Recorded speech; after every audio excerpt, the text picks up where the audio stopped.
Good afternoon, everyone. I would like to call the City Council workshop of July 9th to order. Would you please call the roll? Bracken, Here. Johnson, Here. Leo, Here.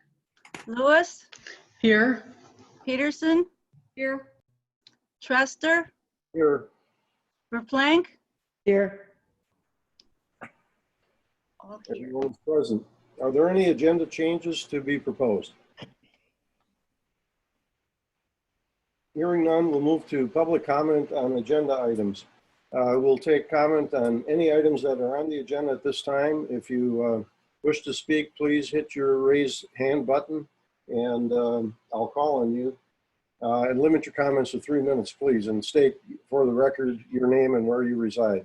Anyone wish to comment?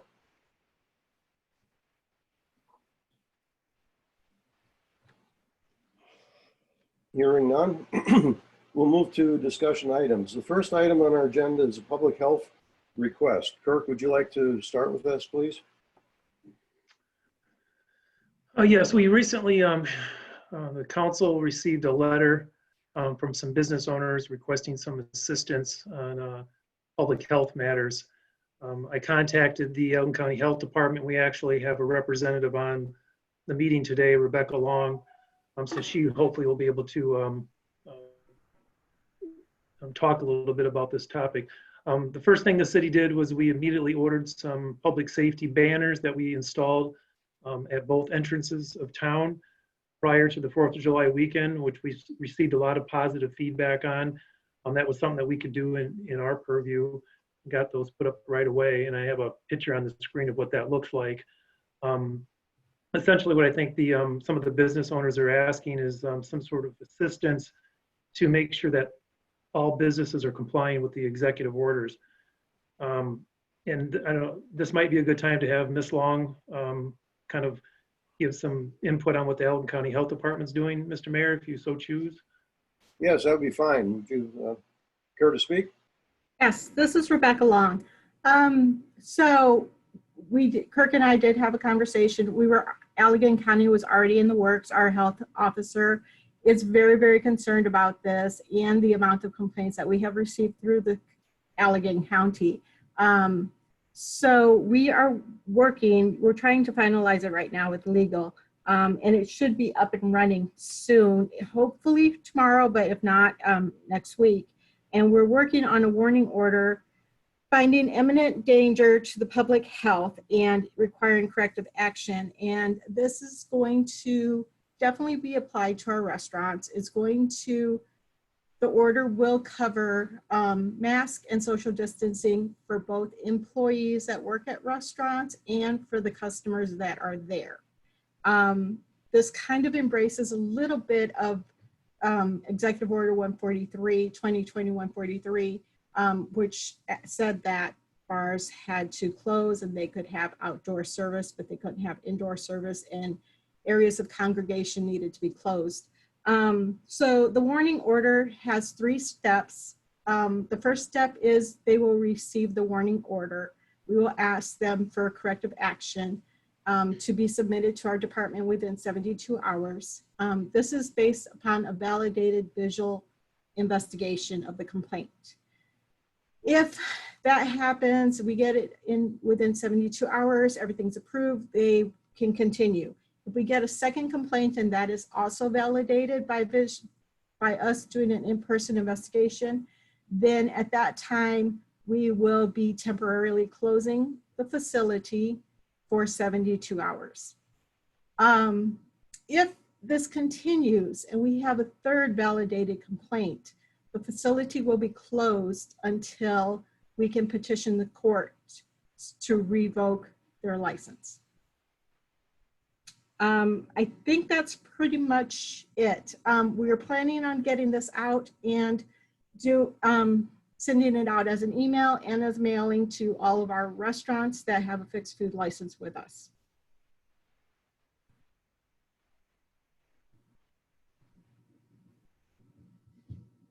All right, Council, any questions or comments on this? Chris? Just to kick it off, I think like all of us, we've been doing reading about other communities that have instituted some form of wearing a mask. So what I would propose is that we either do a mayor emergency order or an ordinance that would do two things. First, it would require masks to be worn inside public places, including the staff inside. And then there would be a penalty, a civil penalty of a fee of whatever. The numbers have been from 50 up to 500. Secondly, I think the city should print up signs that say, please wear a mask. It's our law. Quote either the ordinance or the resolution and put the city logo on it. And I think we should purchase those and then require every business to put them up. I think if everybody is doing the same thing, I had several people tell me it was a lot easier getting their kids to wear masks when it said flat out, you can't come in if you don't have a mask. That's all. Thank you. Anybody else?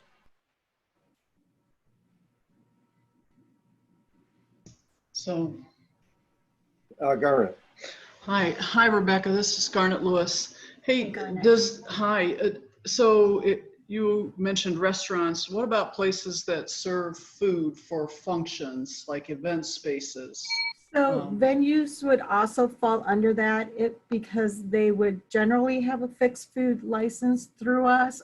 If they were having caterers, but they're serving the general public, I think that we could still pull them under this warning order. We will, and currently I'd have to go back to my health officer to see who else would be linked under this. I just know that for us at this time, most of our complaints have been restaurant related. So that is kind of where this was geared at. Got it. Thank you. Mr. Mayor, Chris. I have one more question for Lori. How long would it take to enact what you're talking about? From the time someone sent you the verification until you were able to get out and work on it? Asking me, Rebecca? Yes, Yes. sorry. Okay. So the process is supposed to be within 24 hours. And that's, I mean, if we get it at 5 o'clock and there's no staff here, because that does happen occasionally, it would be the next day. Thank you. Holly, please go ahead. Hi, Rebecca. What are you noticing with trends in terms of local communities and restaurants? Are you getting more complaints, less complaints? Unofficially, because we haven't tracked it, is that when restaurants first opened up, the first week we were inundated with complaints. It slowed down, but when the weather warmed up, our complaints are usually happening on Mondays after a hot weekend when everybody's been at the restaurants. And it has been both for employees not wearing the masks and for going to a restaurant and seeing customers not wearing masks or socially distancing, which is also included in the warning order, where people are not socially distancing as customers. And those are the complaints that we have been getting. Rebecca, what do you think of Councilperson Peterson's proposal that we create an order requiring masks and establishing a penalty for not doing so? Would that be inconsistent with the health department's enforcement process, or would it help you, or what? How do you react to that? I don't think it would be a hindrance to our order or to what we're trying to do. But I think for an official answer, you'd have to talk to our health officer. And I can definitely pass this concern on to her and have her contact either you or Kirk. Okay, I think we'd like to have you do that. Okay. Anyone else on council have a comment? Barry? Yes, thank you, Mr. Mayor. As Chris said, we're all reading about everything that's going on in the state, and I believe the letter that was sent to us by some of our restaurants are pleading for us to do an ordinance. And I had to read it again if that's specifically what they're asking, but that's come up. And, we're waiting for, guidance, probably certainly from our lawyer and all that. But I did notice today that the city of Elk Rapids up north did pass an ordinance. I didn't get a chance to read the article in MLive, but some communities are passing ordinances, and I'm looking forward to get guidance both from our city attorney and also from our sheriff's department that helps us out. What's the practicality of them enforcing an ordinance if in fact we do pass one? Right. I'd like to take the liberty of allowing some of the restaurant owners, anyone who wishes to join in this discussion, to, now that you've heard what the health department is thinking of and Councilperson Peterson's proposal. Matt, you raised your hand, Matt Ballmer. Please, thank you. And I realize I'm limited in time, so I'm going to be brief with all my thank yous to all of you, but I do want to say thank you for hearing this, for the banner, for getting the health department involved, for your attention and time. It's very important, and we thank you for taking this seriously. And I speak hopefully on behalf of all the businesses that sign that letter when I say this, but we really would like your help, and we would like an ordinance. And I think what the ordinance does is it adds a layer of protection that the health department not necessarily can do. While I thank the health department, but responding to validated complaints and finding a validated complaint often happens after the fact. As we just heard, they'll come on a Monday for complaints on a busy weekend. We need things done in real time. And I don't think it should be that cumbersome. I think it could be handled much like we do with liquor code violations. We have to adhere to a bunch of regulations for the liquor code. One of them being, it's just a simple example. You can't take an open container off the premises. So what happens? An officer catches someone doing it. Usually what happens, and this is just really what happens, they'll make them dump it out. They'll scold them a little bit. They'll come to the business and tell the business it happened. There's no fine. There's no problem. It's just there's a warning, so to speak. But if we were to let a group of people sit off premise and party it up with alcohol off our property, we're going to get ticketed because it's a blatant disregard of the law. And I think that all we're really asking is that we have something in place that the council can have just the local police officers who are walking the beat, checking for things like that. If they see a business that's blatantly disregarding, they can go talk to them and they can ascertain if that's just a warning or if it's going to be a fine, whatever the ordinance provides for them to do. So it doesn't have to be something where you're being a stickler and we're not asking you to go after visitors walking down the street, so to speak, or even visitors sitting in the bar or restaurant.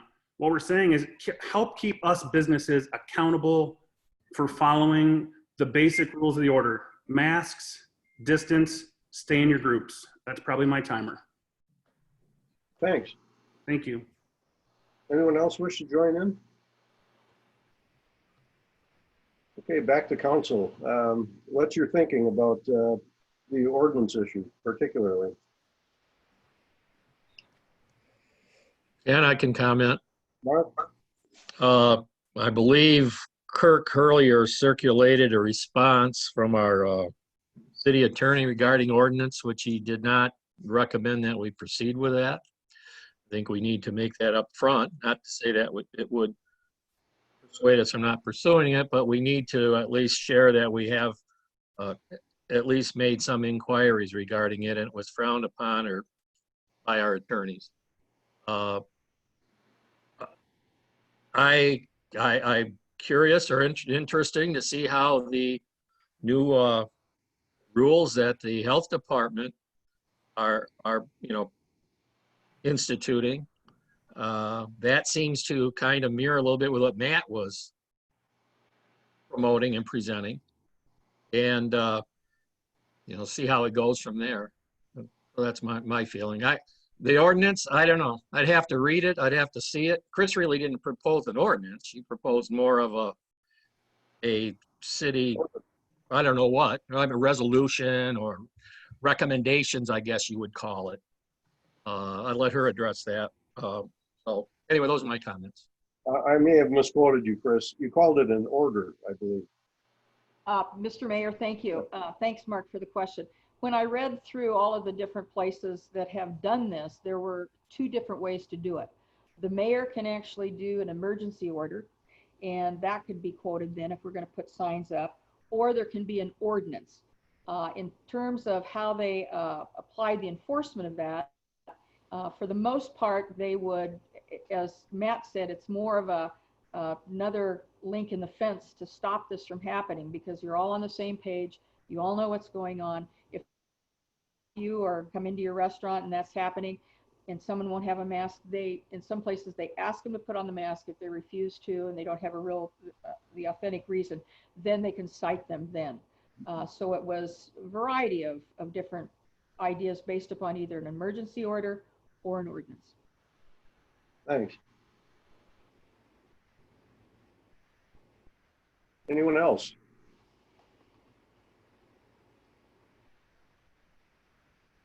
So given that, would anybody object to consulting with our attorney again and drafting up something that we could take to the meeting to pass or fail?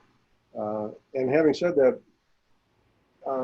Kirk, maybe could you chime in a little bit, give us a little bit of background on what the attorney's opinion was when he did not favor an ordinance? Well, I think there was some legal, the attorney cited some possible legal issues that you have to be aware of in case someone sues the city over that, which could be possible.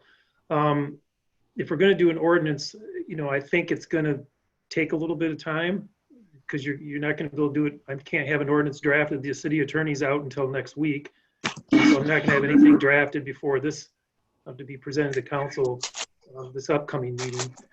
We also need to talk with the Elgin County Sheriff's Department to see what kind of resources we have. If we do have an ordinance, how they're going to enforce it and handle those matters. Now, what I heard Ms. Long say from the Elgin County Health Department is what they're putting together. Seems like it's got some good teeth, but maybe we could partner with them and use the deputies that we have patrolling that would be able to, if there are violations or issues like Mr. Ballmer has mentioned, it's not so much the public walking down the sidewalk not wearing a mask, but it's a specific restaurant or business. In that case, if our deputies are already out, they could go and they would have this information with them that the Elgin County Health Department has put together and said, this is pretty serious. If you get, if you violate this, you potentially could have your restaurant shut down. I think that's gonna, and I'm not in the restaurant business, but any type of thing that's gonna shut your business down, if it's restaurant or automotive or whatever it may be, you're gonna take it pretty serious. So again, you could pursue that going down the route of getting an ordinance in place. I think it's gonna take some time. You might have some legal issues, but if the health department's already putting these measures in place and they sound like they got some teeth, I would suggest we use our law enforcement resources to maybe partner with them and see if we can get people to be more in compliant. That's a suggestion. Garrett? Thanks, Ken. So I think what I'm trying to get a good balance here of what makes sense. I want to rely on what our attorney has recommended because that's why we pay him good money. I would think that if we could figure out a way to communicate the Allegan County Health Department's upcoming working order, kind of along the lines with what Chris was suggesting with signage, so a combination. So when that order comes out, I know Rebecca's going to send an email to all the restaurant owners, but if we can get a copy as well as a city and post it all over the place, including the web page and Facebook pages that we all have, that's a good way to kind of help our business owners. Those are the folks I want to help, the restaurant owners, because they're in the few cases that they do have someone enter in who wants to be belligerent, they're just being belligerent. And those are the difficult situations for them to handle. And if we can in some way help alleviate that, then that will be good. So if the attorney is suggesting an ordinance does not make sense, then if we can basically take the working order that the health department is putting out and just promote the heck out of it. Yeah. That's my thought. Thanks. I think we can print and distribute the signs that Chris referred to without any further council action. And that would maybe augment moving forward with the health department's approach. Anyone else? Mr. Mayor, this is Kirk.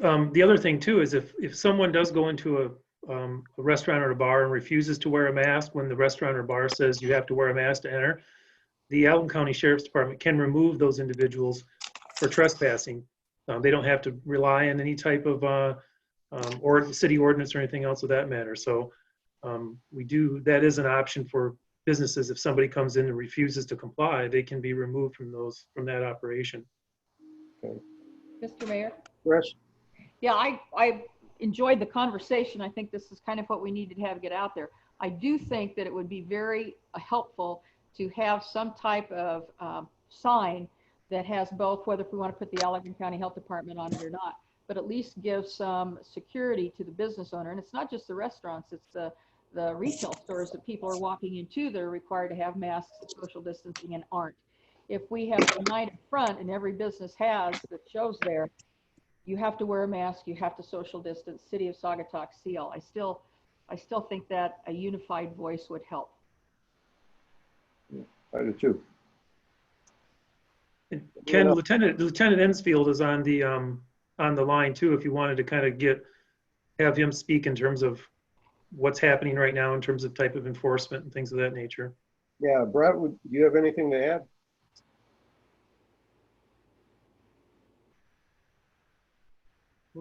I see him on there, but I do. oh, now he just got muted. There he is. You unmute him? Okay. Yeah, he's unmuted right now, but not hearing him. Brett, whenever you can get your. Sorry about that. Can you guys hear me? Yeah. Sorry about that. Yeah, typically right now with any of the executive orders and stuff, if we can feel the complaint or something that we're doing a report and sending it up through the agencies and stuff. This health department thing that was introduced does seem like it has some pretty good teeth to it, and hopefully that when this is distributed through the restaurants and the other businesses and stuff, that compliance will be higher, kind of like the liquor laws and stuff. We're not going out there looking to try to violate anybody. We're trying to have compliance, and that's the easiest route to have is have everybody be educated and have the compliance broadbanded and stuff like that. So yeah, that's kind of where we're at with that type of stuff. It's just going to be it'd definitely be another thing with a busy holiday weekend and stuff like that for us to try to tackle and stuff. We're going to need people's help and so forth. Kirk was right on if somebody has a problem with somebody in a restaurant or a place giving some grief about wearing a mask and stuff, that we can take enforcement action through the Trespassing Act and so forth also. But I think some signage and education and stuff, because you guys got people coming from all walks of life and all across the whole country and from outside the country sometimes also, that educate them on what the expectations in town are and so forth too. Would probably help. Okay, Barry? Yeah, Lieutenant Ensfield, do you feel that you're adequately staffed with this additional responsibility? We hire extra officers in the summer, and yep. But just let us know. Are you adequately staffed, or do we got to dig? It's gonna be, it may be burdensome at times, especially on the the high call volume days and stuff, and then that's probably what we're talking about here is those days when it's hot and weekend and so forth, and the call volume is between that 3 and midnight to 2 o'clock in the morning is at the highest, and that's where these violations are probably going to incur also. So response times may be a little bit less, but I guess we'll focus on the areas that you guys want us to focus on also. So something with our current staffing and stuff, something's going to probably give on one side if we have to focus on something else. So well, I would encourage you to keep Kirk in the loop on that, because no, I think we're good. I think we're good now. I just, if there's these other things going on and stuff, and obviously we can partner with the health department and stuff. I'm sure they have a form and stuff that we can fill out if we do see, blatant violations for this new order that they have. That we can act as a agent for them on the weekends and stuff when they're not there also. So. All right. Well, okay, Jane, you were first, then Holly. Well, it seems to me like I think if we have one consistent sign, that will be a lot better than a bunch of different signs, because when there's a bunch of different signs, nobody reads any sign.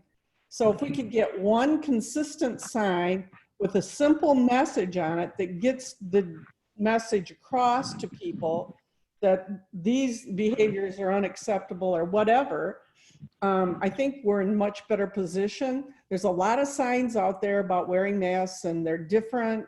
I think we need a consistent sign that goes in every window that lays out, you know, the direction we want to go in. So that would be my suggestion, to get one consistent sign. Maybe it's something with the city logo on it, and the health department logo, and an easily, quickly read, understood sign.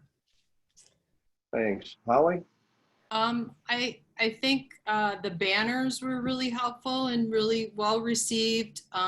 As far as the signage, to Jane's point, I think the horse is out of the barn. There's a couple different signs, and I think what the restaurants are asking us for is not more signage. They're asking us for enforcement. We got a letter, council got a letter from a gentleman who had been in town with a group of 11, June 25th to 27th, and they went home and tested positive. So that group was at a local restaurant, but that restaurant, the waitress was wearing a mask, everyone was, in the restaurant was following precautions. So that waitress basically waited on a group that went home and tested positive. So I'm concerned about our servers. I'm concerned about our businesses. I'm concerned about our locals. I'm concerned about our tourists. We need to make sure that our restaurant staff is wearing a mask, that people, that visitors are wearing masks. So I am in favor of Chris's suggestion of doing an ordinance. I'm in favor of Kirk's suggestion of having the police partner with Allegan County Health. I mean, we all know that it would be devastating to have a spreader or a shutdown. None of us wants that. So I'm willing to look at something from this council.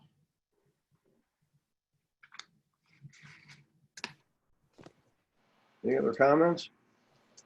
Well, I think the consensus so far seems to be that we work together with the county health department and work as hard as we can through the sheriff to enforce the rules that they're going to put into effect, and augment that by some kind of communication effort on the part of the city to provide consistent signage that could be posted everywhere. I mean, I know there are a lot of signs that are already out there, but if there's one that is the same in every establishment that people go into, they're going to get the message that it's a city effort here. It isn't just the individual establishment that's enforcing or that's asking folks to wear masks.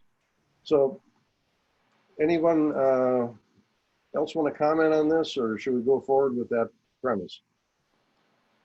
Darn it. Just to reiterate, the really inundating email, then once that order comes out from the health department, if we can use our listserv and various means of communication to share that, I think it would be very helpful. Yep. Okay, anything else on this? Then let's move along to the next item, which is the outdoor event status item. Kirk, want to set the stage? Yes. All of the summer and fall special events that the city council have approved recently, they have been canceled by the event organizers. The only one that we kind of have out there right now is the Saugatuck Douglas Art Club has an art fair that's still scheduled for July 25th. I've been in contact with the event organizers, and they do have some concerns about holding the event, but they wanted to kind of get some council feedback on what the council wanted to have happen in terms of if you wanted to bring people into town and things of that nature. Now, as I always do, I try to reach out to professionals in this area that I'm not as well versed in. So I reached out to our health officer at Allegan County Health Department and explained the event to her. She stated to me that we still are under the Executive Order 2021-10, which limits gatherings of no more than 100 people. The art fair organizers could not confirm that they're going to be able to keep the event to under 100. So with that said, the City Council did approve this special event, and there is a provision in all the special events that I put in the last few years that does give the city the ability to cancel that event. I could do it administratively. I don't have a problem with that. I think I have jurisdiction to do that. However, I just want to make sure I get the feedback from the council, because obviously this is the first time we would have ever had to cancel an event proactively. I want to make sure that the council is on board with doing that. So I really put it out there for discussion to kind of get some feedback. Obviously, there's no action that gets taking place today because it's a workshop meeting, but I'm kind of, based on what the health officer told me, I'm kind of inclined to notify the event organizers that the city is going to cancel the event. Garnett? Yeah, I have to support that. Sadaba board met yesterday and canceled Music in the Park altogether. So I don't think it's wise for us to encourage large groups of people to get together like this. As much as it pains me to do it, I just don't think it's a good idea this year. And I think they know that. I think they're just waiting for us to be the ones to make the decision for them, because there are going to be a lot of disappointed artists, but it just doesn't make sense to do it this year, in my opinion. Chris and then Jane. I agree. Jane? Well, an art fair that only has 100 people at it is not an art fair. It's not worth holding. It's not worth even bothering to come to town. So I think we should stick with what we're doing and cancel everything. Gary? Yes, obviously, we don't make decisions at workshops, but I think we're getting a consensus to put that on the agenda for Monday, and I would support canceling it as much as it hurts. Holly? I would agree. I think we should cancel it. By the time you got the artists, the Saugatuck Douglas Art Club, and people that are help setting up, I think you're already at close to 100 probably. So that doesn't even include shoppers. So I think that sort of is something that's just not feasible. And it seems like there's a consensus to cancel it. And if we can do that administratively, we don't even need to take it to council. Kirk, are you comfortable with that? Yeah, I'm comfortable. That's how we kind of set up the approval. So I just wanted to make sure, again, since this has never happened before, I didn't want to take action that maybe was different than the majority of council felt. So that's the purpose really of this item, was to kind of get some feedback from council, and I think I got what I need. I also wanted to make mention that I have been in contact with the Saugatuck Sport Fishing organization.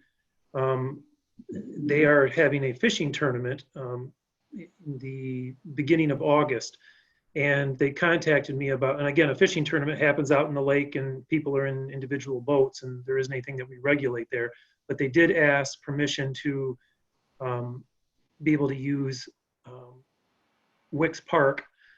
So when the fishermen came back in, that somebody would go up to a table and they would weigh a fish.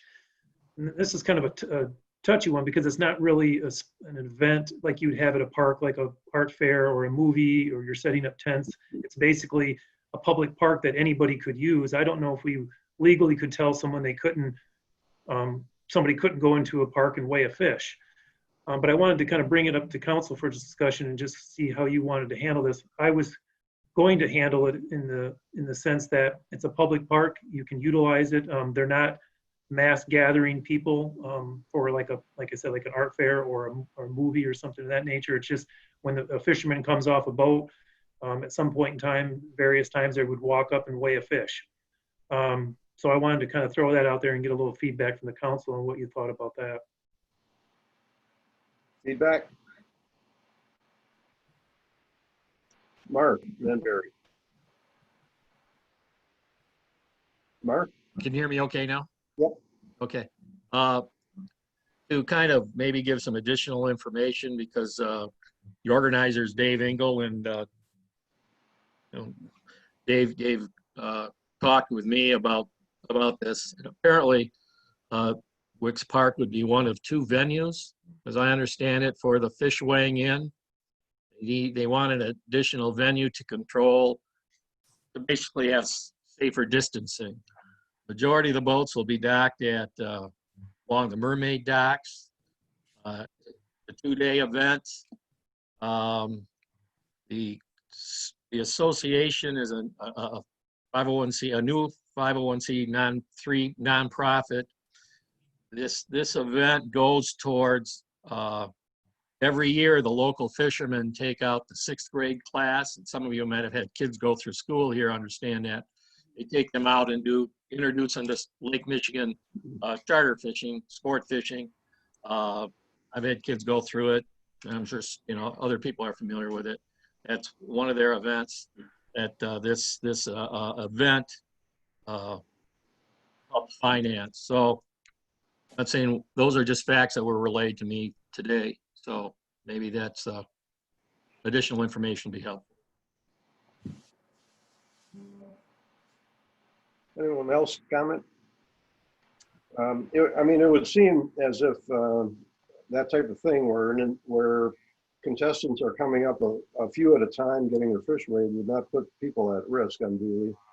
So I don't know that I would oppose it.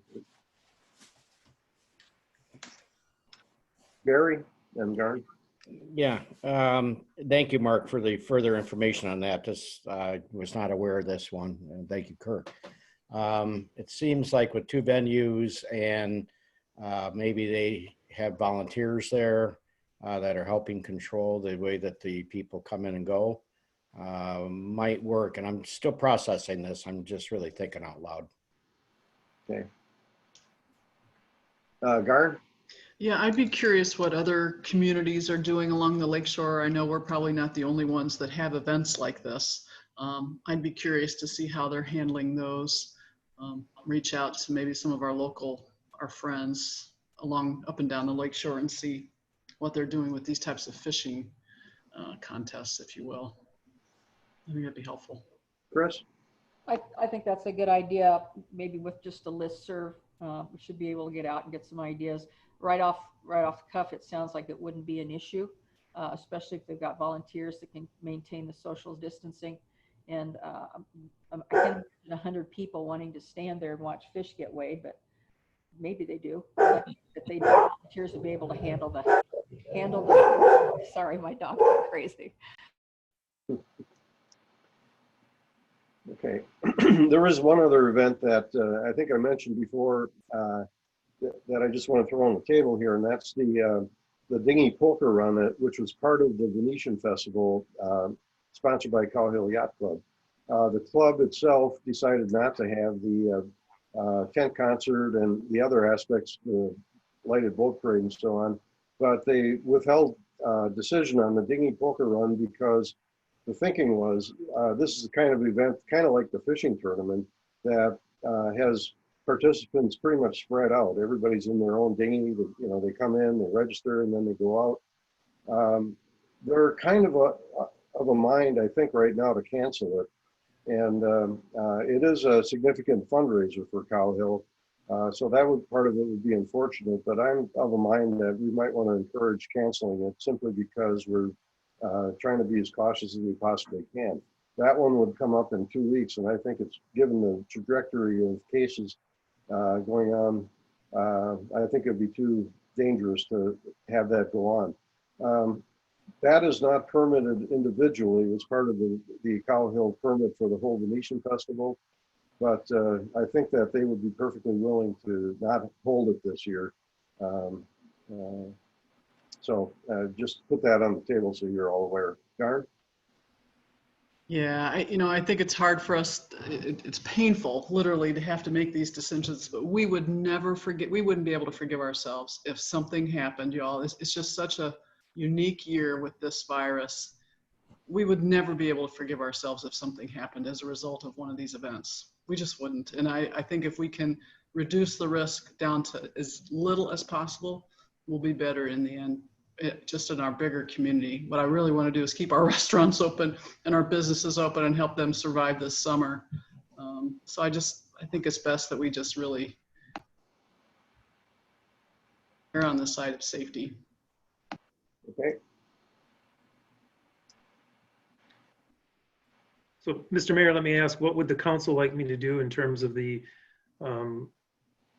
contact that I had from the Saugatuck Sport Fishing Organization? Again, if typically when we would have a special event application permit, it would be for the use of city property they would have complete control over that property. If somebody did go in and it's a public park, they can go in and use it. Obviously, if there was more than 100 people gathered, then our executive order would come into place and the sheriff's department could enforce that. But do you want me to have them fill out an application for the fish weighing and bring it to council for approval or for discussion and a vote? Or do you want me to kind of be hands off and to say, well, it's a public park and they're going to utilize it? And I can reach out to some other communities, but the reality is I just really want to say, what do you want to do? Do you want to allow, or do you want to specifically say, we don't want you gathering and weighing fish, or are you going to kind of be hands off on it and say, hey, it's a public park and utilize it and go from there? If we don't have a consensus here, I think the best thing to do is probably put it on for council and take a vote, because I don't want to do a vote or any kind of straw poll here at the workshop, but Right. some direction. Holly? Is there some sort of, does someone throwing an event have to interface with Allegan County Health Department?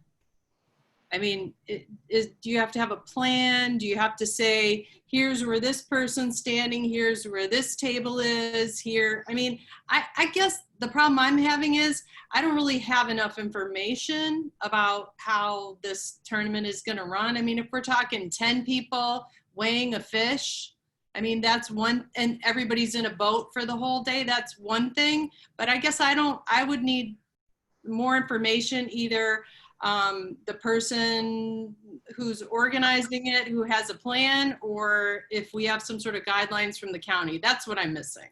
Mm-hmm. Well, the guidelines from the county would be the event. They don't want to see the event exceed 100 people, and they want people not part of the same household to maintain 6 feet of distance from one another. Those would be the two guidelines that the health department would likely recommend. I can ask the individual to put a quick application together, hopefully get it, we'll throw it on the Monday agenda, and at least you can see what they're proposing in terms of where the table is going to be, how many people would be at a time, and they'll give you more information. I mean, I'm in the same position as you. I'm just going on what I've talked to the individual. They told me they weren't going to have more than 100 people.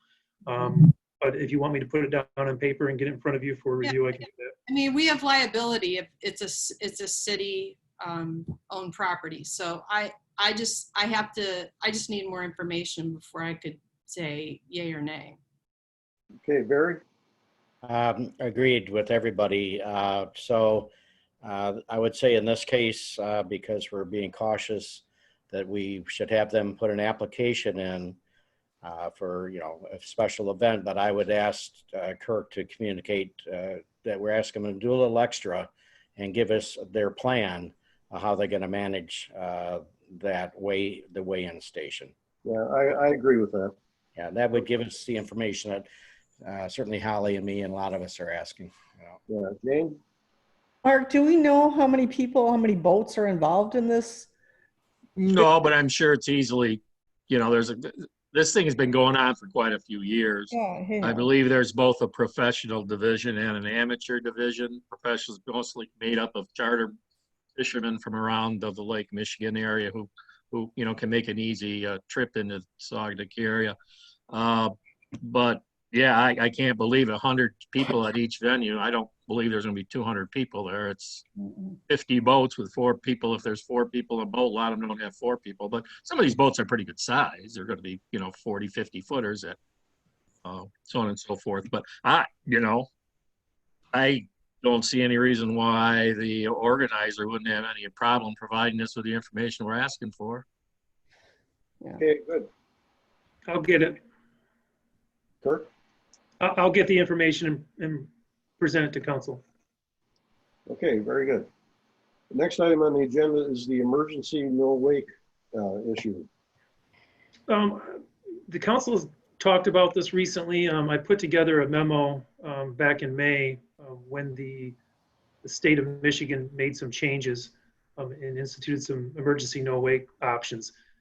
The options are not the best. The one is only for 14 days, which really doesn't help out anybody here extensively. The other option was a little bit more, had a little bit more relief, and it would basically give a unit 6 months to have a no wake zone. But obviously the process involved in that is extremely burdensome. There's just isn't any way that the city of Saugatuck, the staff, is going to be able to, if the council is interested in proceeding with the no wake zone, emergency no wake zone, I don't have enough staff right now to make that happen. So what I did is reached out to Edgewater Resources and asked them if their firm was able to do this work for the city, and if so, what was the cost? And I provided an email from Mr. Wykamp from that organization.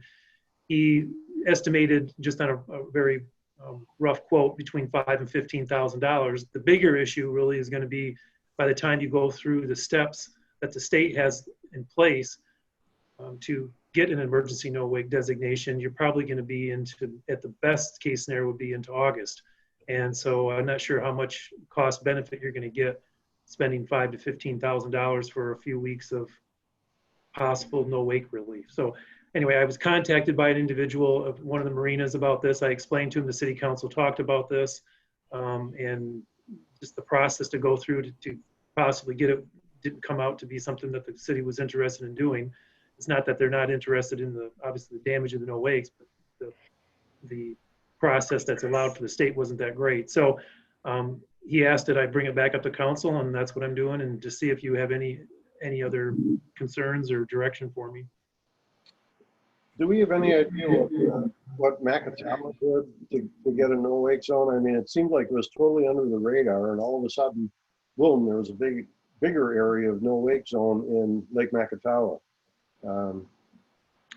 I don't. I could reach out to them. I imagine they must have followed probably one of these, one of those options in the House bills. They could have did the 14-day, which allows you to a couple extensions. I guess what I was asking, if you think the rules might have changed, because I'm not sure they went through a whole big process. I'm not aware of the rules changing these, and I mean, the House hasn't. I mean, I get some legislative updates, and I haven't seen anything. I know Lieutenant Ensfield's still on, so I can unmute him, and maybe he might have some input. Okay, Brett?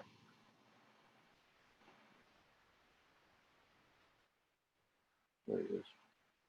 Ben? Yeah, Mark? In reading my morning Holland Sentinel that's left at my office, I believe they did go through the ordinance process as outlined in the DNR procedures. And in fact, I think they're even being challenged on it by one of the participating townships, if I remember the last bit of information that was in this Holland Sentinel. Thanks. Yeah, can you hear me now? Yeah. Yes, Brett. Yeah, I have not heard of any updates other than the initial stuff that was sent out by the state, and I have not seen anything either for the no wakes. So we could probably reach out also with, or something to see what Ottawa did with it. So. Yeah. Well, I agree with Kirk's analysis that if it's going to be another month before we can get it, it's not worth the effort for this year anyway. Chris?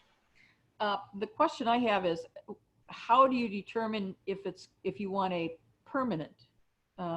These are temporary. You get it for 6 months, but you can't renew it or extend it following years. Did the one at Macatawa, is that now a permanent no wake zone? I don't believe so. Not So from, how will they? I remember reading. They'd have to check on it, but how do they keep doing it year after year then? they don't do it year after. I mean, they have some designated no wake zones in Macatawa Lake, just like we do in the Kalamazoo River. Mm-hmm. Okay, and those are established through public hearings. You apply through the Eagle, and there's a whole process you can do that. We can do that. We can try to shut down the whole Bull Lake. We have tried to do it in the past. Public hearings, go through procedures with the DNR, you know, and then they make the decision. We don't make the decision. It's made by the, you know, by the authorizing bodies, the Eagle or that part of the, you know, DNR or whatever they're called themselves now.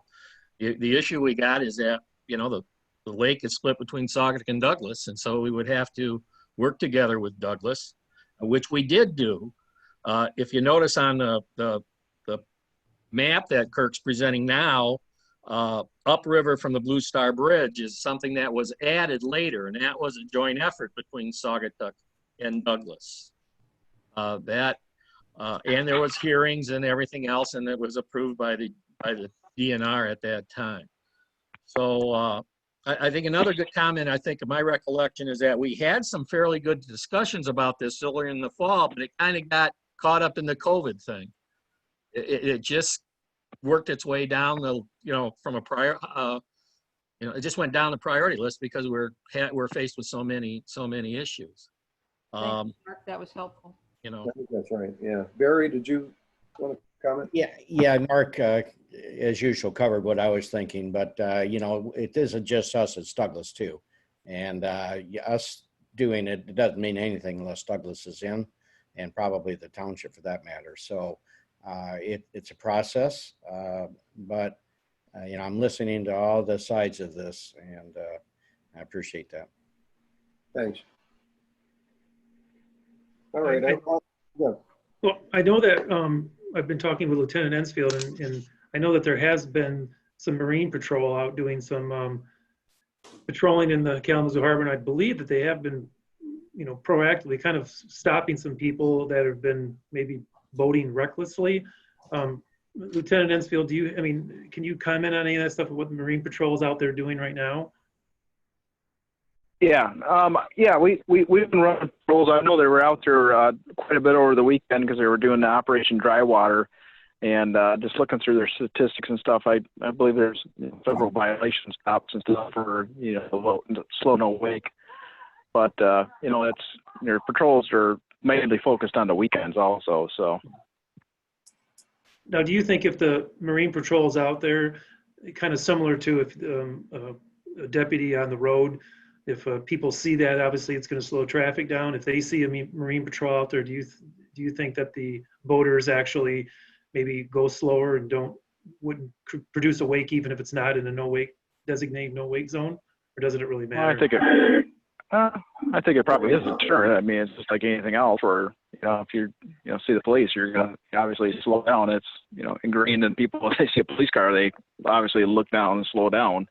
You know, if we're driving fast, or even if they're not, they, you know, look and see how fast they're going. So, you know, it's a deterrent. You know, I'm not sure what, you know, if we could be out there 24/7 or anything like that, but. Okay. Okay, well, I think the consensus is to not move forward with anything at this point. For what it's worth, my informal observation, and Garnet can confirm, I don't think the problem has been as bad this year. For some reason or other, I think people are being more cautious. So, yeah, Garnet. I think it helps when the Star of Saugatuck comes lumbering by. It's pretty big. Okay, let's move and on. can I make one more comment? Please. Regarding this, please. Yeah, go ahead. I think though that what we should keep in mind is if the high water issues continue into next year, that this is something we should put on our list to pick up, you know, much earlier, maybe even later this fall. And if we get some indications that the high water is going to be around another year, which has got some high likelihood that could be the case, then get together with Douglas. And if we can't get it straight ourselves and we have to hire a third party to do it, then we can maybe split that cost. But I think if we do approach it in the off season, so to speak, you know, we might have a better opportunity to get it enforced for the next boating season. Yep, that's a good thought. Let's put that on the list.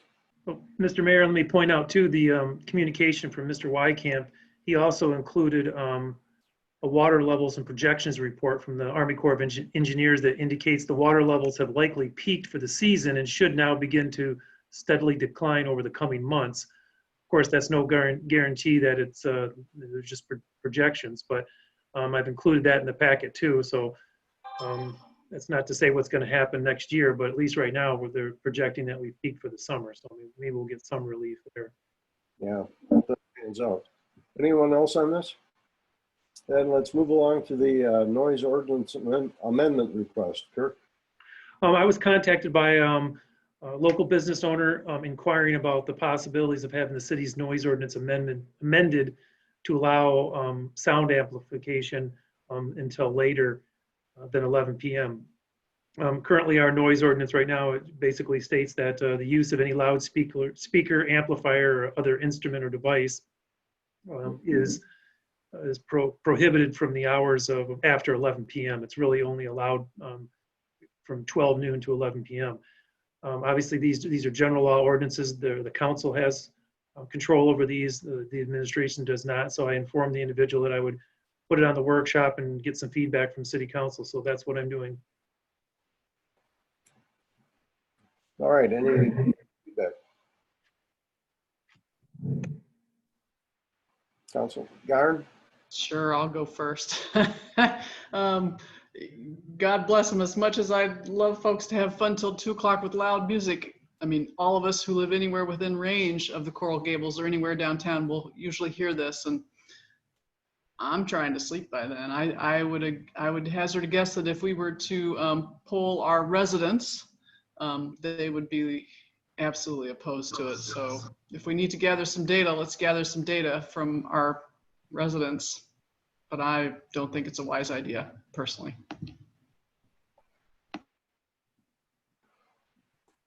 Well, again, I would take the liberty of inviting anyone in the audience to make a comment on this. Restaurant owners, bar owners, any comments? And Mr. Johnson's on the line, Mayor. Yes, Mike, would you care to comment? Got to unmute. Yeah, I think you're muted yet, sir. Oh, he's Thinks he's on a radio show. got to unmute. Can you do it, Kirk? I'm trying, but it won't. He has to accept it. Okay. Mike, if you can hear me, you got to unmute. Unmute your device there.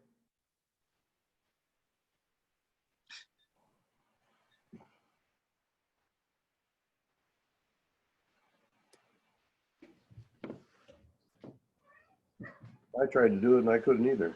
No, he has to.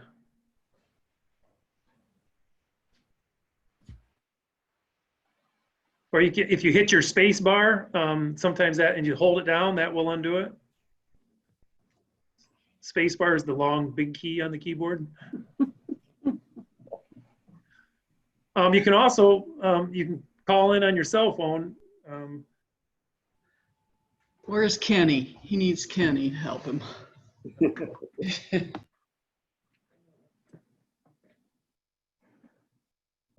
Yeah. Hmm. Needs his production staff. Yeah, the user has to unmute it, so. It's in the lower left-hand corner, Mike. No? Okay. Mayor? Who's that, Holly? Holly, yeah. In the meantime, may I make a comment? Go ahead. I think that there are just far more people that would be negatively affected by this change than would benefit from it. So I've heard from a lot of citizens who live on the hill or live even off of Campbell Road that can hear the music. So, and it's my understanding, Kirk, that this would be a change in the ordinance, so it wouldn't just affect Coral Gables, that would be a change that would allow any business to have amplified music until 2. Correct. That's a lot of noise. Chris? I think that's a very important point. This just isn't the first and only application we would have. And during the day, we can hear the Red Dog up here on the hill. So I can imagine at night, if we had 3 or 4 different restaurants staying open until 2 o'clock, it would impact more people negatively than I think positively. Mr. Mayor, I think Mr. Johnson is unmuted. Okay, Mike, can you go ahead? Oh, he just muted himself again. Mike, you just, whatever you did, do just the opposite. You were unmuted. So you were there. Oh, shoot. We should put this on the radio. No, you were unmuted just a minute ago. Oh, shoot.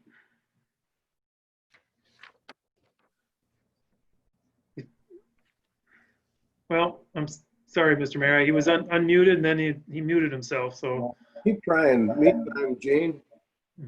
Well, speaking for the B&B owners of the world, we're not in favor of this at all. I mean, we have to make a living too, and if you're going to keep our guests up until 2 o'clock in the morning, that's just not going to work for any of us. So I'm just going to say a solid, this is not a good idea. Okay. It looks like he's calling in. Kirk, can you do anything to? Unfortunately, all I can do is hit the unmute, and the operator has to accept the request. How about now? There we go. Yes. Oh, there he is. Can you hear me? Yes.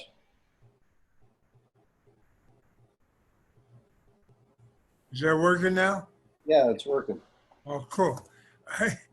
I couldn't understand what that line to the microphone meant. Should have known. Yeah, the noise ordinance. Everybody can hear me right now, right? Yep. Okay. I guess my point is this. We have a 100-day economy here in Saugatuck. Right now we have about a 50-day economy, if that much. We are one of the many that have the outside entertainment. There are bands, and we do the piano bar, in which sometimes we like to keep open a little bit later. Now, I don't want to confuse anyone to think that we play music outside at that hour. We don't do that. What we do is we have a piano player on the inside, but the doors are open. There's no air conditioning, so we like to keep it cozy. And although we're social distancing, it isn't real cozy. But we do we do make noise, and I don't know. I just don't want. I don't want what happened the other day, that someone to come along and say, you got to shut it down. Police told us we had to shut it down, and I wasn't here. My manager dealt with it, and he wasn't real thrilled by that. I don't know. I'm just asking a little leniency. This is a summer resort. Saugatuck, I mean, years and years ago, we've been battling with this forever, when we used to open the crowbar doors, windows, and everyone complained about that. I think if you move to this area, you expect a fun, loud thing. If you come here to sleep, well, I don't think you do go to sleep, but I don't think you're going to be in bed real early. My other point is, I guess, is that I would like to make it. We've been doing a piano bar for 15 years. The only complaint I've ever had is Randy King one time. I think his mother was sick at their house, and he came over and we had words. Other than that, I don't know if people are just tolerant, but maybe I should just let the sleeping dog lie, and that is continue doing it the way we've been doing it. But I don't know. All right, thanks, Mike. Any comment from council? Well, I don't detect a groundswell to amend the ordinance or change the ordinance, so I guess we'll not take this forward.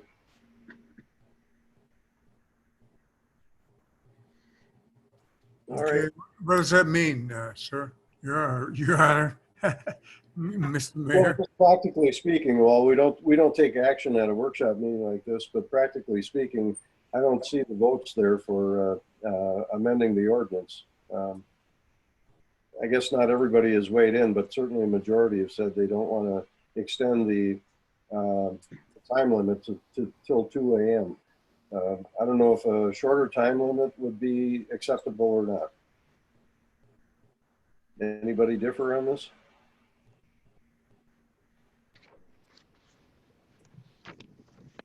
We asked Kirk the process. Is this the process, if we were so inclined, is the same as writing an ordinance, correct? Or not? You do you do an ordinance amendment, so we would have to, it would have to be presented to council. We do a first reading, then council would take action and. Wouldn't get done to the end of August or past Labor Day anyway. It would be a little while. You'd have, 30 it has days. to be, Yeah. it has to be published in a newspaper of general circulation, so it does take some time. Yeah. Yeah. I mean, I really sympathize with our business owners. This is a terrible thing that they're going through, and they have financial commitments they have to make. And Mike is one of my dearest friends, and I hate to say it, this is an uphill struggle for him. At least was. Oh, I'll, I just have to agree with everyone else. It's just not the right thing to do at this time, or maybe at any time. And the process we'd have to go through rightfully opens it up for a lot of public comment, and I'm sure there would be on this as we go through the process, and I can imagine what it would be. Me and my big mouth. Can I say anything now, or am I off for a while?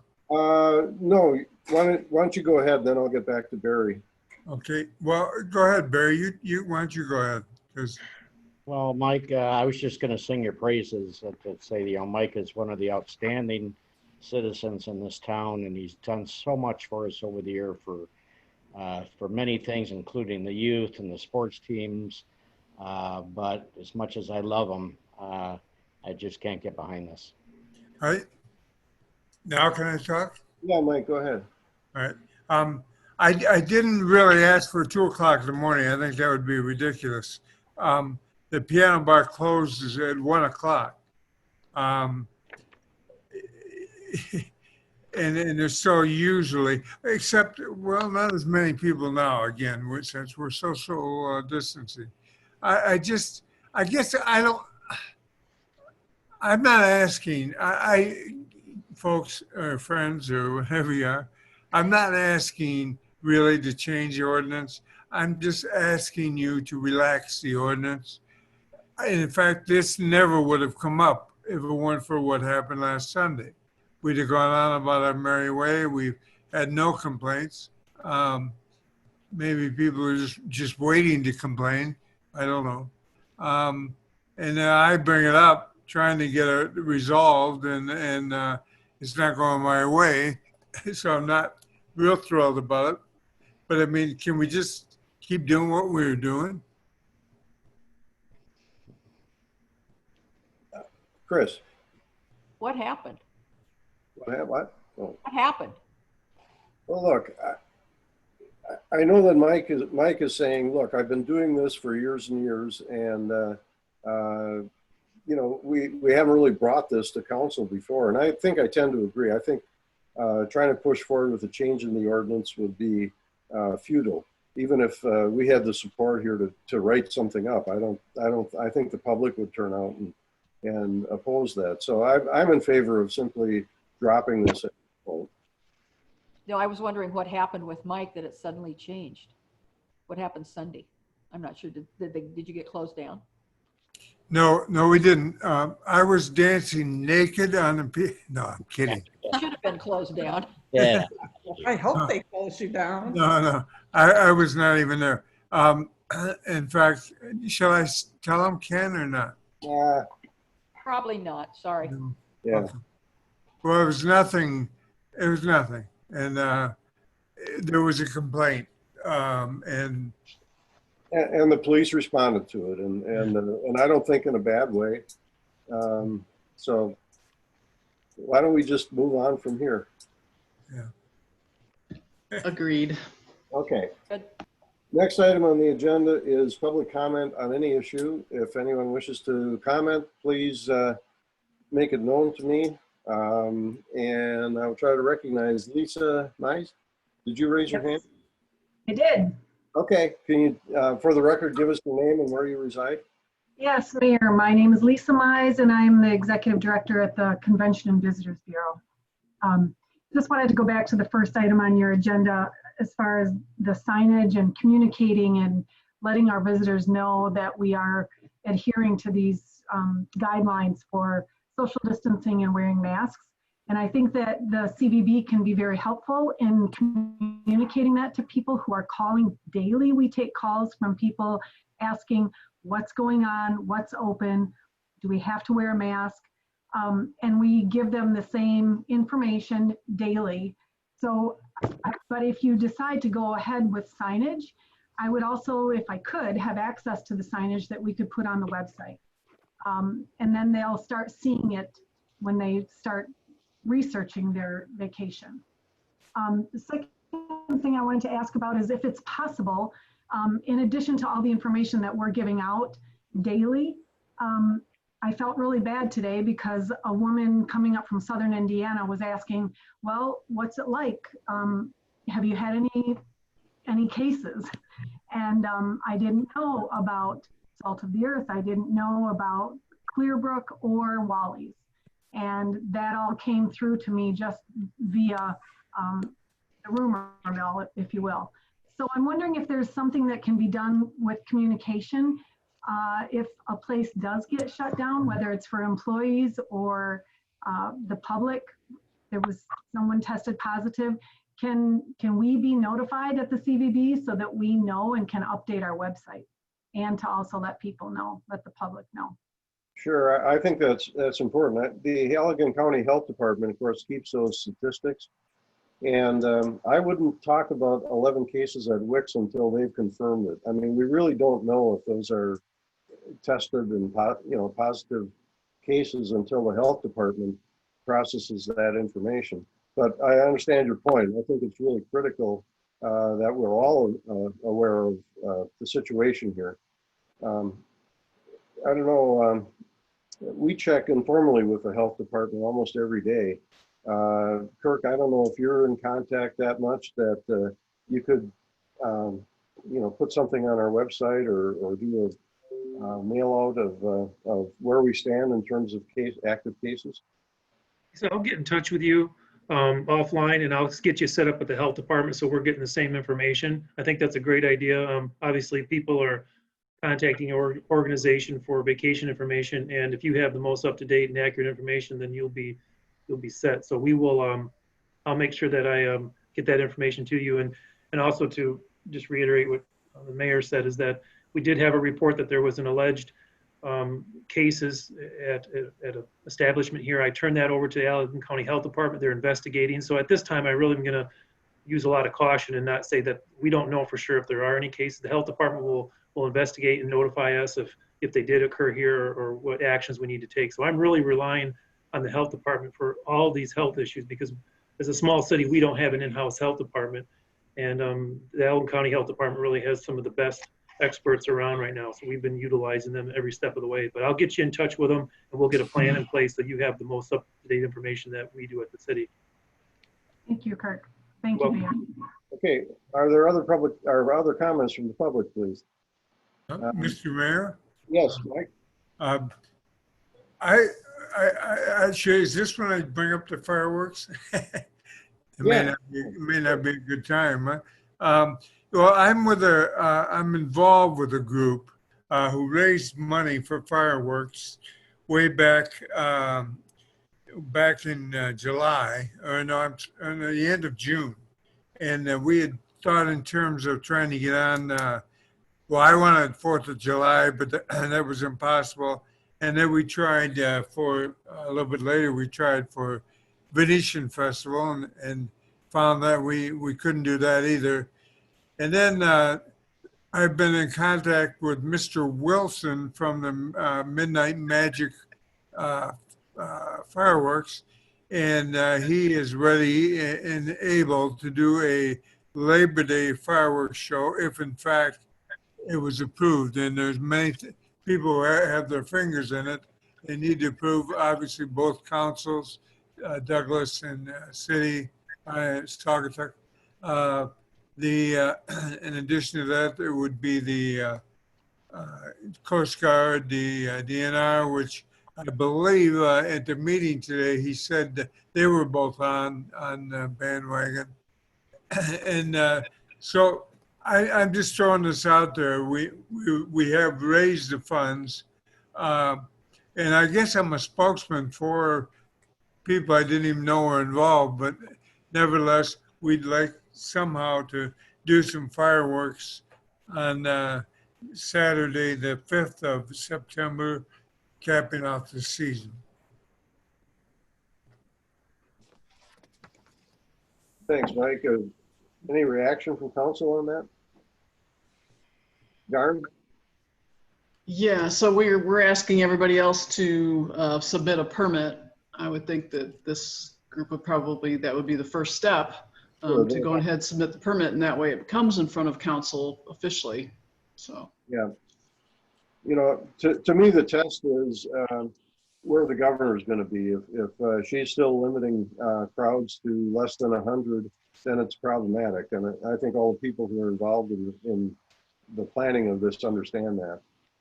But yes, they would require permits from Saugatuck, Douglas, the fire department, and the Coast Guard for that matter. Right. Okay, anyone else wish to make a comment? If you're joining us by phone only, you need to. I'm trying to get in. Okay, Jane, is that you? Yes, Okay. thank you. Uh-huh.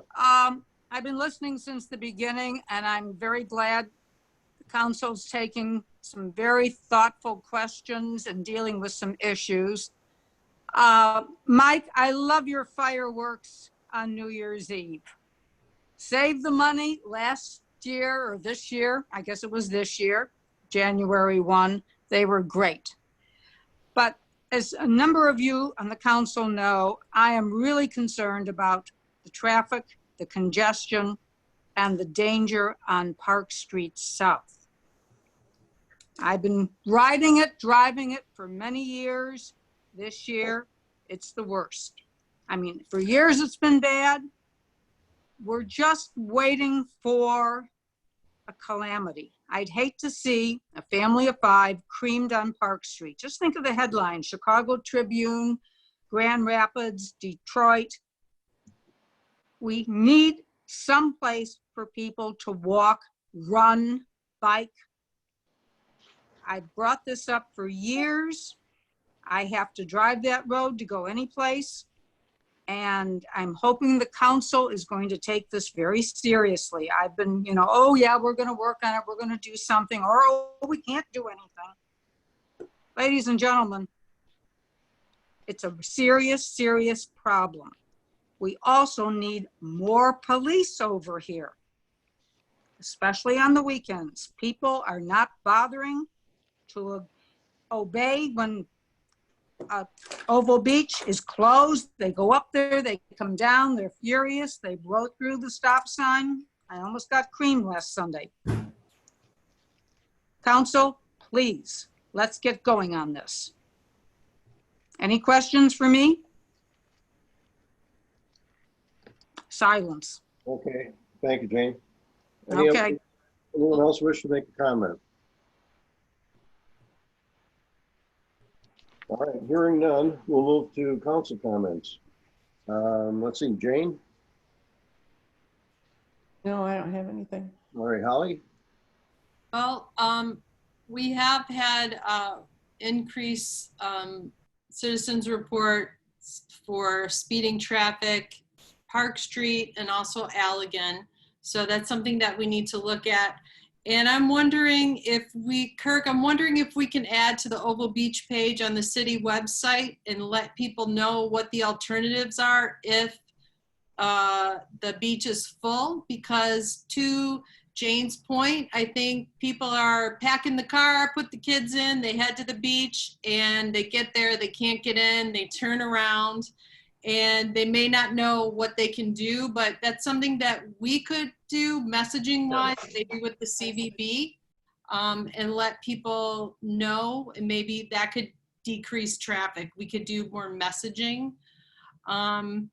Also, I'm glad that we're seeing more mask wearing in town. I just came across a UC Davis study that says wearing a mask decreases your own risk by 65%. It seems that we are all headed that way. Most states will probably find ourselves having to wear masks in enclosed spaces. So I also know that a couple of us have been doing mask signage, and there is some signage available, free, some yard signs and some signs. So reach out. That's it. Garnet? Yeah, I'm going to follow up on the speeding issues, both on Allegan and Park Street. You know, people are always in a hurry when they come here, and I love the sign that's up on Allegan that the residents there have done on their own volition and with their own money. You know, slow down, you've arrived. And I don't think it would hurt to do a similar expanded sign along those lines on that Park Street, because you know, people talk to us all, and I heard today about a really bad motorbike accident that happened years ago out over there on Park Street, and I think it behooves us to do whatever we can to get people to slow down. So if we can find a way to communicate that, that would be really good. We had a quick response with the banners. I think we can probably do a quick response with this as well. We also had a constituent reach out to all of us regarding cemetery plots. And I think, Kirk, if I recall, you made mention of that coming up in July. So I'm assuming that'll appear on an agenda soon. Yes. That's I'm probably about 90% there. I'm working on it at nights because I don't have enough time during the day to do it. So I'm trying to get it to July. That's my plan. I'll just keep working. I'll just keep working nights till I get it done. Okay. I'd like to have it to you in August, but I'll work until it's done. Well, I know it doesn't have the same priority as some of the other stuff we've been working on, so. But I'll get it done. Barry? Thank you, Mr. Mayor. I'm going to talk about Jane Underwood's point. She's a good friend, and I really listened to her. She's, really got her finger on the pulse in town for many, many years. And one thing that I remember, but Kirk did bring it to our attention, is that we did a study in 2005 on what it would take to make certain improvements for more pedestrian and, access and safety. And then I believe it was a year or so ago, correct me, Kirk, that, as we were revisiting the 2005 study to get a engineering update on what it would be in 2019 at the time dollars. And so that then we're all, what can we do on Lake Street? Well, there were a lot of options in that study.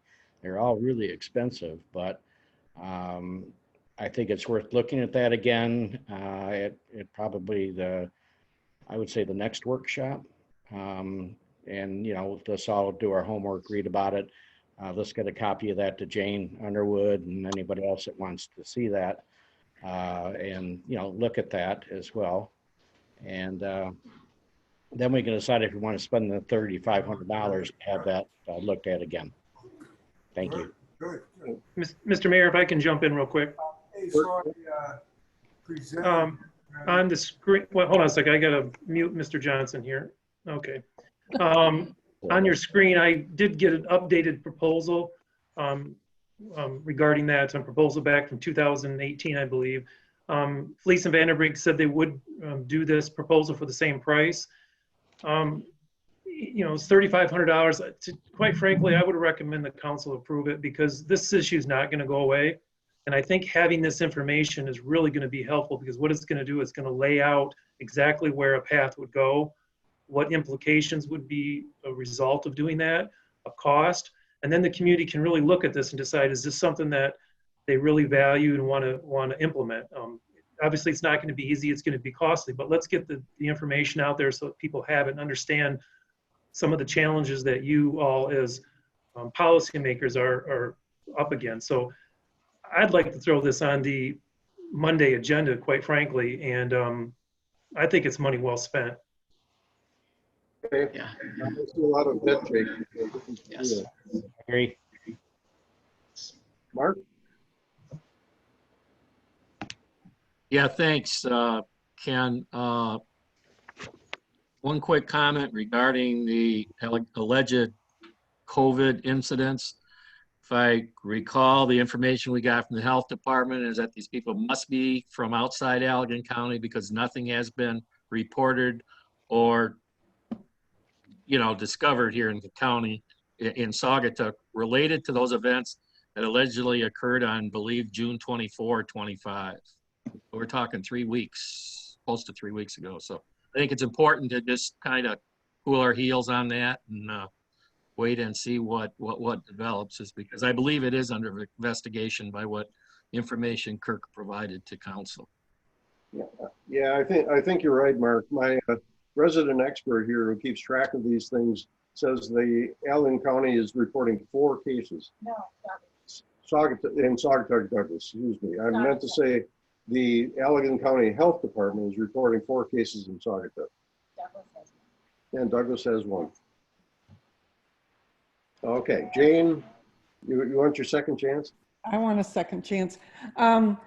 Yeah, talking about these COVID cases, I think we have to be really, really careful about the statistics and the names of restaurants that we're putting out there because, none of this has been proven yet. None of it's been gone through. So I think we have to be very, very careful to protect these restaurants and make sure that they did the right thing and we do the right thing. I don't think it's fair to just say that they did something wrong. I think we have to be very, very careful with this. So I couldn't agree more. Chris?